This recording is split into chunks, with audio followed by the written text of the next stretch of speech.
Claire didn't expect the past to show up on her front porch at 7 in the evening. Carrying the same calm confidence and quiet intensity she once fell for. But when she opened the door, the sight waiting on the other side made her heart stop cold as if someone had reached into her chest and pressed pause, because standing there was Evan Marshall, the man she once thought she would marry. And her husband, Daniel, stood behind her without saying a single word. The ordinary suburban evening, the soft hum of cars, the glow of porch lights, the faint smell of pine trees suddenly felt unreal, as if it all belonged to a movie she had walked into by accident. And the strangest part? Daniel didn't ask who Evan was, didn't ask why he was here, didn't even move. He just stood there, silent, steady, watching. And that silence hit Claire harder than anything Evan could have said. Evan spoke first, his voice gentle but firm, the way it used to be when he wanted her to listen. "Claire, I know I shouldn't have come unannounced, but I needed to see you. Just once." His words slipped into the quiet hallway, like they had been waiting years to be spoken. Claire's fingers tightened around the doorknob. Her breath stuttered. Her entire body tensed not out of fear, but from a wave of emotion she didn't know how to name. Memories she had buried years ago, college nights, long drives, whispered dreams rushed back too quickly. Too fiercely. Behind her, Daniel stayed still. Why wasn't he stepping forward? Why wasn't he saying anything? Why was he letting the man from her past stand there as if he had every right?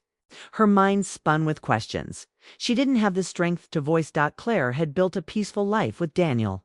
A stable life.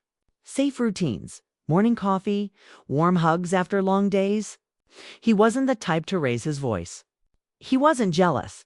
He wasn't impulsive. Sometimes she loved those things. Sometimes she wished he would show a little more fire. But right now, she wished desperately that he would speak, interrupt, ask something instead. All she had was the quiet rise and fall of his breath behind her. Evan, meanwhile, looked at her like someone seeing a photograph they used to carry everywhere. Not longing exactly, not regret, just a soft, unfinished ache. "Claire," he said again, "I'm not here to cause trouble. I just moved back to town. And when I passed this street, I remembered everything. I remembered us." The word us landed between them like a small, heavy stone. Claire's chest tightened. Their breakup hadn't been dramatic. No screaming, no betrayal, no sudden end. Just two young people pulled apart by life, new jobs in different cities. Long-distance calls that grew shorter. Career demands that left little space for love. They hadn't stopped caring, but they also never got closure. And now here he was, on her porch, looking at her the same way he did when he used to wait for her outside class. Claire swallowed. "Evan, why are you really here?"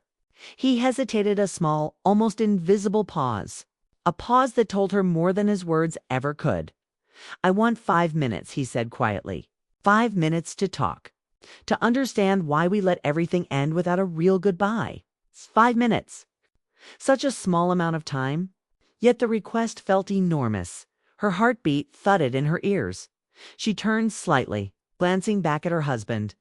Daniel didn't look angry, or threatened, or even confused. He just watched her with calm, unreadable eyes. Eyes that stayed steady, even as her entire world shifted in front of them. "Daniel," she whispered, "say something." He blinked once, then spoke in the softest voice. "It's your choice, Claire." Her stomach dropped. Not because she wanted him to choose for her, but because part of her wanted reassurance. A sign that her marriage meant enough to him to step forward. To fight not with aggression, not with anger, just with presence. Instead, he handed the moment back to her like it belonged only to her. And suddenly she felt completely alone between two men who loved her. In entirely different ways. The air outside was cool and smelled faintly of cedar. The kind of evening that usually made her want to sit by the fire with a blanket and tea. Tonight, it only made her chest feel tighter. Evan stood under the porch light, hands in his pockets, Shoulders lifted slightly, like he was bracing for whatever she would say. "I know you're married," he said softly, as if reassuring her. "I'm not here to change your life. I'm not here to start something again. I just need the truth for both of us." Claire exhaled shakly. The truth. The truth was that she never stopped wondering why their timing had gone so wrong. She never stopped wondering what would have happened if they had been older, steadier, more ready, but she had also learned to love the life she built now with Daniel's quiet loyalty, his steady presence, his gentle hands and calm voice. Yet tonight, Daniel's silence felt like a door she hadn't noticed before. She turned toward him again, searching his face. His expression stayed the same, calm, patient, almost too composed. She wanted him to hold her hand, or step beside her, or say, "You don't have to talk to him. We're in this together." But he didn't. He just stood there, and something inside her cracked softly. Claire faced Evan once more. 5 minutes. That's all he wanted. But 5 minutes could shift everything. 5 minutes could break something fragile. 5 minutes could open a part of her heart she had sealed shut long ago. Her voice trembled despite her effort to sound steady. "This isn't easy," she said. "I know," Evan replied gently. "I'm not trying to hurt you." "No," she echoed. A long, quiet moment passed, long enough for a car to pass by, for a breeze to rustle the leaves, for the past and present to collide in her mind so forcefully she felt dizzy. Finally, she took a small step forward. Not fully out the door. Not fully toward Evan, just enough to show she was thinking seriously about his request. Behind her, she heard Daniel's breath catch, not loudly, just a small, nearly silent shift in the air. It was the first sign of emotion he had shown all evening, but it wasn't enough to guide. Her voice barely rose above a whisper. "Where would we even talk?" Evan relaxed just slightly. "Right here, or on the porch. I don't want to cross any lines." He kept his distance, respectful, careful, almost gentle in a way she hadn't expected. But his eyes held the same warmth she remembered. That warmth was what made her fall for him years ago. And it scared her a little now, because warmth could make people forget the cold. Warmth could make people remember too much. Warmth could open doors they thought were locked. Claire's heartbeat thudded faster. She wasn't choosing between men. She wasn't choosing love. She wasn't choosing a future. It was just 5 minutes at least. That's what she told herself. She inhaled slowly, the weight of the moment pressing against her shoulders. Then she stepped forward just enough for both men to think she might be moving toward them, just enough to make the night hold its breath, just enough to make her own heart feel suspended in the air.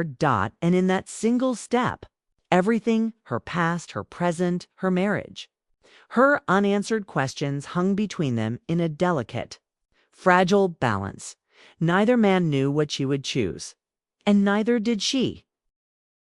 Claire's hand hovered over the door frame, as if touching it might help her decide which path to take. The evening air pressed against her face, carrying the faint scent of pine and the distant hum of traffic. Time seemed to stretch unnaturally, every second dragging, while her heart beat faster, heavier, as if it knew the next choice could shift everything. Evan leaned slightly against the porch railing. Still careful, still respectful, but his eyes never left hers. There was no urgency, no demand, only a quiet hope that he could finally have the conversation they never had. Daniel remained behind her, his arms loosely crossed, his calmness almost infuriating. He wasn't pushing, wasn't stopping her. He let her navigate this storm alone, silently communicating a trust or a surrender that neither comforted nor guided her. God. Claire inhaled, forcing her voice out, steady despite the swirl of emotions inside her. 5 minutes, Evan, she said. That's all I can give you. Evan nodded, a subtle relief flashing across his face, and led her to the small stone bench near the porch steps. The air between them felt charged not with anger or confrontation, but with memory, longing, and all the questions left unanswered for years. Claire's mind raced. She remembered the way Evan had made her feel alive in moments she didn't even know she needed. The way laughter had felt lighter, mornings brighter, nights endless with possibility. And she remembered Daniel Toothaman, who had quietly built a life with her filled with trust, safety, and a love that didn't burn like fire but simmered with warmth and dependability. Sitting down, she felt the weight of years pressing on her shoulders.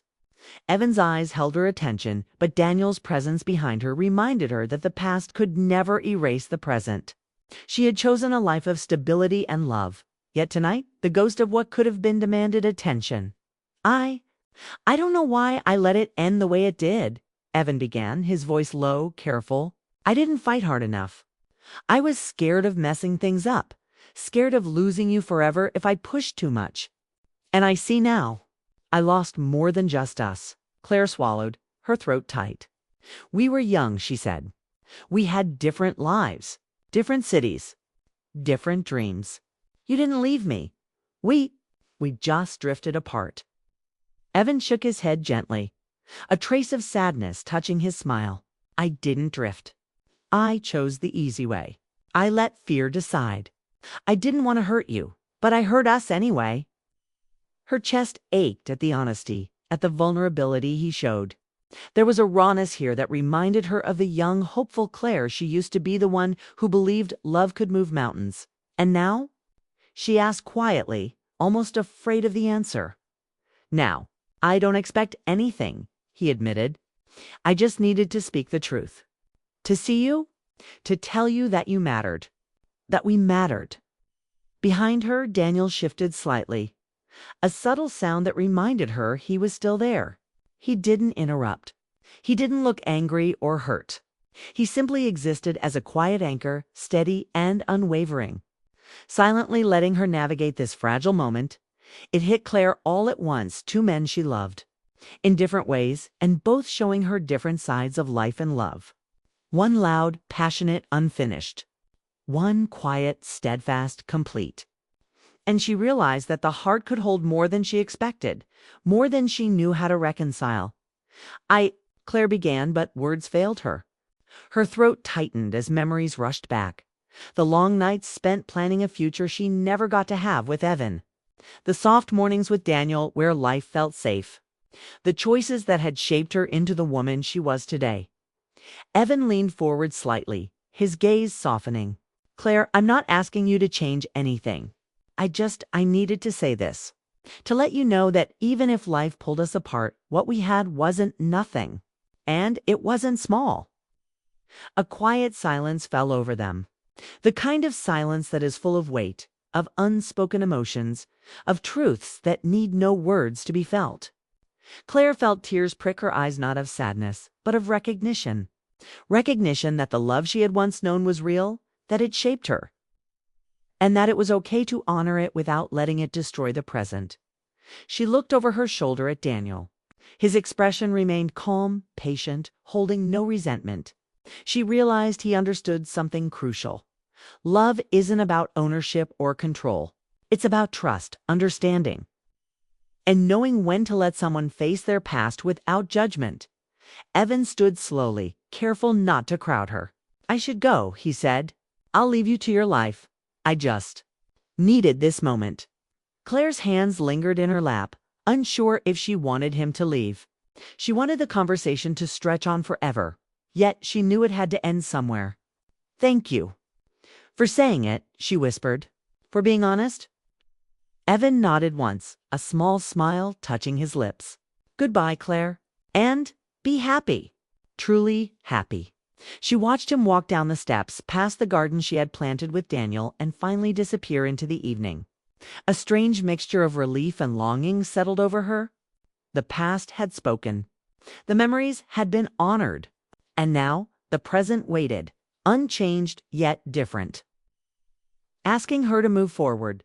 Turning back inside, she found Daniel still standing in the hallway. He didn't speak at first. He waited, letting her process the swirl of emotions she carried. Then, finally, he said, his voice quiet but firm, "That was hard, wasn't it?"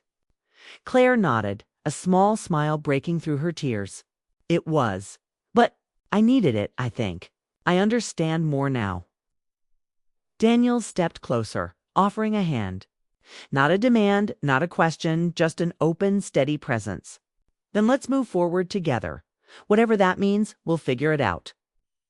Her heart swelled, not with the fire of lost love, not with the reckless passion of what could have been, but with something deeper, something enduring, something that had been here all along, a quiet, unwavering love that was ready to embrace her fully. Even after all the complications and past regrets, she reached for his hand, feeling the warmth and security of it. It wasn't the same as Evan's, but it was theirs. And for the first time that evening, she felt truly present in her own life, fully capable of choosing her future with clarity. That night, Claire went to bed with her heart full, not of confusion or longing, but of understanding. She had faced her past and honored it. She had acknowledged her feelings without letting them dictate her life. And she had returned to the man who had quietly stood by her side all these years, letting her navigate her own emotions, trusting her heart to find its way. She thought about Evan one last time before sleep took her, the warmth of his eyes, the honesty in his voice, the unfinished story that had shaped her. And then she thought of Daniel, the calm strength, the unwavering patience, the quiet love that never demanded but always gave. And she realized love isn't always about passion. Sometimes it's about trust. Sometimes it's about patience. Sometimes it's about standing quietly while the world speaks its truth sand. It's choosing the life you want after you've listened. The next morning, the sun rose over the quiet suburban street, golden light spilling across the porch where Evan had stood.